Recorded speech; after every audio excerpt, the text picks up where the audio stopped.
ರಾಜ್ಯದಾದ್ಯಂತ ವೈಕುಂಠ ಏಕಾದಶಿಯ ಹಲವು ವೆಂಕಟೇಶ್ವರ ಗೋವಿಂದನ ದೇವಾಲಯಗಳಲ್ಲಿ ಮುಂಜಾನೆ 4ರಿಂದಲೇ ಸುಪ್ರಭಾತ ಸೇವೆ, ವಿಶೇಷ ಪೂಜೆ, ಹೂವಿನ ಅಲಂಕಾರವನ್ನ ಮಾಡಲಾಗಿತ್ತು.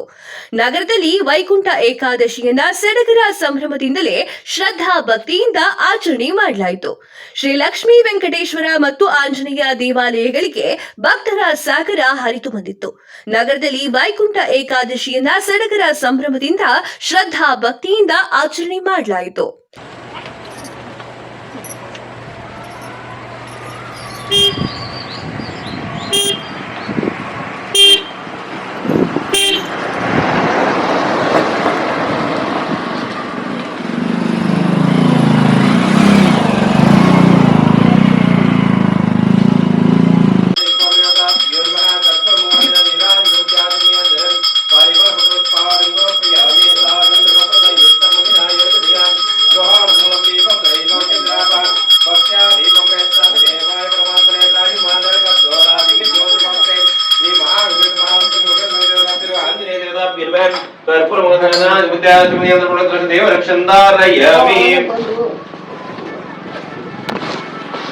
आत्मरक्षं करिष्यामि.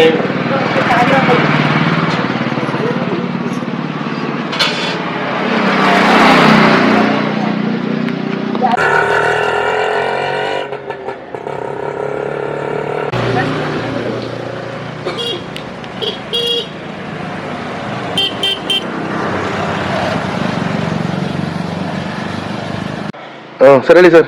ವೈಕುಂಠ ಏಕಾದಶಿ ಪ್ರಯುಕ್ತ ಅಭಯ ಆಂಜನೇಯ ಸ್ವಾಮಿಗೆ ಇವತ್ತು ಗೋಡಂಬಿ ಅಲಂಕಾರ, ಪಂಚಾಮೃತ ಅಭಿಷೇಕ ಮತ್ತೆ ವೈಕುಂಠ ದ್ವಾರ ಇದೆಲ್ಲ ರೆಡಿ ಮಾಡಿದೀವಿ.